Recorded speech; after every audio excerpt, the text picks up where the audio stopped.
창세기는 성경의 제일 첫 번째 책입니다. 창세기는 크게 두 부분으로 나뉘어지죠. 1장에서 11장까지는 하나님과 온 세상에 대한 이야기이고 12장부터 50장은 하나님과 한 사람, 아브라함과 그의 가족에 대한 이야기입니다.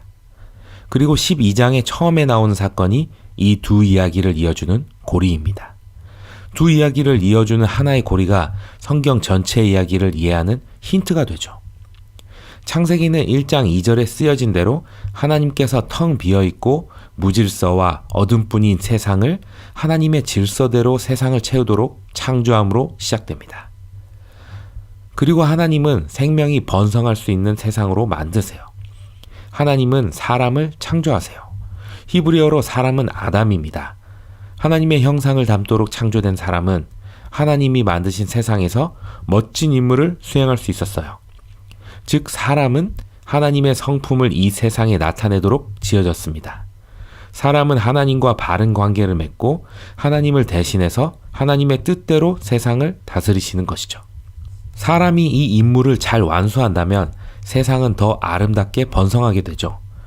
하나님은 사람을 축복하시고 하나님의 아름다운 동산 에덴에서 살아가고 세상을 다스리도록 하셨어요.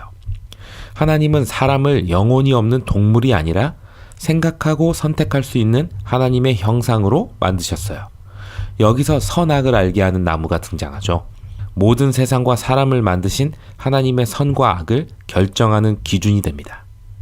사람은 하나님이 가르쳐 주신 선과 악의 기준을 믿고 따를지 아니면 내가 기준이 되어서 스스로 선과 악을 결정하며 살아갈지 선택하게 되죠. 하나님의 기준과 말씀을 따르지 않는 것은 생명을 주시는 하나님을 떠나는 거예요. 그럼 죽음을 맞이할 수밖에 없어요. 이것이 생명나무가 가르쳐주는 거예요. 3장에는 미스테리한 피조물 뱀이 등장해요. 뱀은 하나님의 피조물이라는 것 말고는 다른 설명이 없어요. 뱀은 사람을 꿰어 하나님을 반역하게 하고 사람을 죽음으로 이끌고 있어요. 뱀은 선악을 알게 하는 나무의 열매를 먹으면 어떻게 되는지 하나님과 전혀 다르게 말해요. 뱀은 선악을 알게 하는 나무의 열매를 먹어도 절대 죽지 않는다고 말해요. 눈이 밝아져서 하나님처럼 되어서 선과 악을 알게 된다고 말했어요. 하나님의 형상과 모습을 닮아 하나님의 창조하신 세상을 다스리도록 창조된 사람이 도대체 왜 뱀의 유혹에 넘어갔을까요?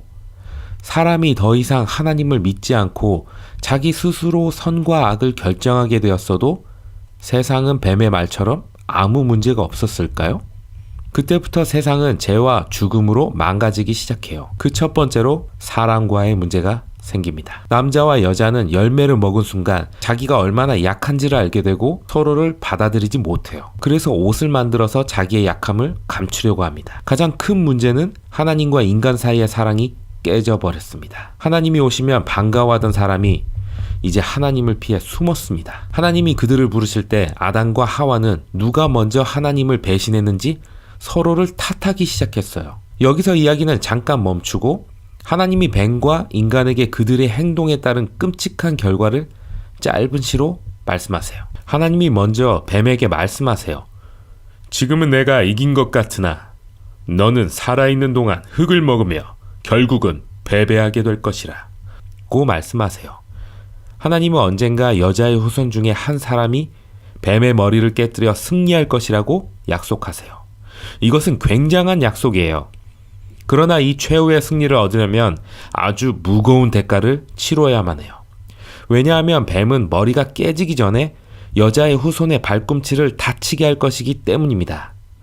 이것은 고난받은 왕에 대한 신비로운 약속이에요. 지금까지 이야기를 볼 때 이 약속을 하시는 것은 하나님의 은혜라는 것을 기억해야 해요. 인간은 자신을 만드시고 사랑하신 하나님께 반역했어요. 그러나 하나님은 그들을 구하시겠다고 약속하세요. 하지만 사람은 이 약속이 이루어질 때까지 자신들이 한 행동 때문에 고통을 받아야 했어요. 하나님은 아담과 하와에게 앞으로 집이나 들판에서뿐 아니라 살아가는 모든 곳에서 슬픔과 고생이 있으며 결국 죽음으로 끝나게 될 것이라고 말씀하셨어요.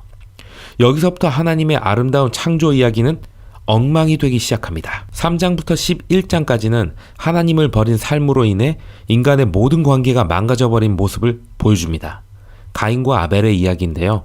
가인은 그의 동생인 아벨을 질투하여 그를 죽이기로 결심해요. 하나님은 그 죄에게 지지 말고 죄를 다스리라고 경고하셨지만 가인은 들에 있을 때 아벨을 죽입니다. 그리고 가인은 여호와 앞을 떠나 미움과 폭력이 다스리는 도시를 만듭니다. 이것은 가인의 후손 라멕의 이야기에서 잘 나타나는데요. 그는 한 명 이상의 아내를 둔 첫 번째 남자로 성경에 기록됩니다. 그는 아내를 사랑하는 것이 아니라 마치 물건처럼 여깁니다. 라멕은 한 소년을 죽이고 나서 자기가 가인보다 더 잔인하다고 자랑하는 노래를 부릅니다. 그리고 하나님이 가인과 아벨을 대신해서 주신 셋의 아들들에 대한 이야기가 나옵니다. 이들은 하나님을 예배하는 사람들이었지만 가인의 자식들과 결혼하게 되면서 가인의 자식들처럼 되어버려요. 라멕처럼 자기들이 좋아하는 모든 여자를 아내로 삼고 강한 용사이지만 너무나 폭력적인 네피림을 낳습니다. 인간은 하나님이 만드신 세상을 폭력과 죄악이 가득한 세상으로 만들어버렸어요. 하나님은 그런 세상을 보시고 슬퍼하시고 마음 아파하십니다. 인류는 하나님의 아름다운 세상을 망가뜨리고 서로를 다치게 했어요. 하나님은 세상을 구원하시기 위해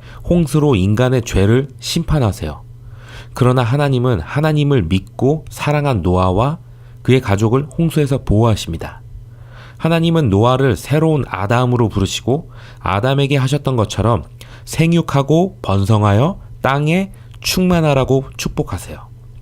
이제 다시 세상에 새로운 희망이 생긴 것 같아요. 그런데 노아 역시 에덴 동산의 아담과 하와처럼 실패합니다. 노아는 포도나무를 심었는데 그 열매로 만든 술을 마시고 취했습니다. 노아의 아들 함은 장막 안에 벌거벗은 아버지를 부끄럽게 합니다. 우리의 새로운 아담은 벌거벗었고 부끄러웠습니다. 마치 에덴에서처럼 말이죠. 그리고 다시 이야기는 엉망이 되어버립니다. 노아의 자손들은 시날이라는 땅에 바벨탑을 쌓고 도시를 세웁니다. 사람들이 드디어 벽돌을 만드는 새로운 기술을 가지게 되었거든요. 그들은 성과 탑을 어느 누구보다 더 크고 더 높고 더 빠르게 지을 수 있었어요. 그들은 그 탑을 하늘에 닿을 만큼 높이 쌓아서 자기들의 이름을 높이겠다고 자랑합니다. 인간이 다시 하나님을 버리고 자기들의 힘으로 살겠다고 외치고 있어요. 그래서 하나님은 인간의 교만함을 낮추시고 그들을 온 땅에 흩어버리세요. 지금까지 다양한 사람들의 이야기가 펼쳐졌어요. 그러나 모두 똑같은 내용을 담고 있었어요. 하나님은 하나님이 만드신 세상에서 인간이 멋지고 위대한 삶을 살게 하시지만 인간은 계속 그것을 거부하고 자신과 세상을 망가뜨린다는 것이에요. 이 이야기들은 우리가 좋은 세상에 살고 있지만 우리가 그 세상을 나쁘게 바꾸고 있다는 것을 보여줍니다. 우리가 하나님을 버리고 스스로가 왕이 되어서 내 마음대로 살아갈 때 우리는 세상을 깨어진 관계, 미움, 폭력, 그리고 죽음으로 채우게 되는 거예요. 그러나 우리에게는 희망이 있습니다. 하나님은 언젠가 여자의 후손이 그 고난받으신 왕이 모든 죄와 죽음을 이길 것이라고 약속하셨어요. 인간은 너무나 나빴지만 하나님은 세상을 축복하시고 구원하시기로 결정하셨어요. 그럼 이런 질문이 생길 거예요. 하나님은 도대체 무엇을 하시려는 걸까? 그 질문에 대한 대답은 다음 이야기에서 들려줄 거예요. 여기까지가 창세기 1장에서 11장까지의 내용이에요.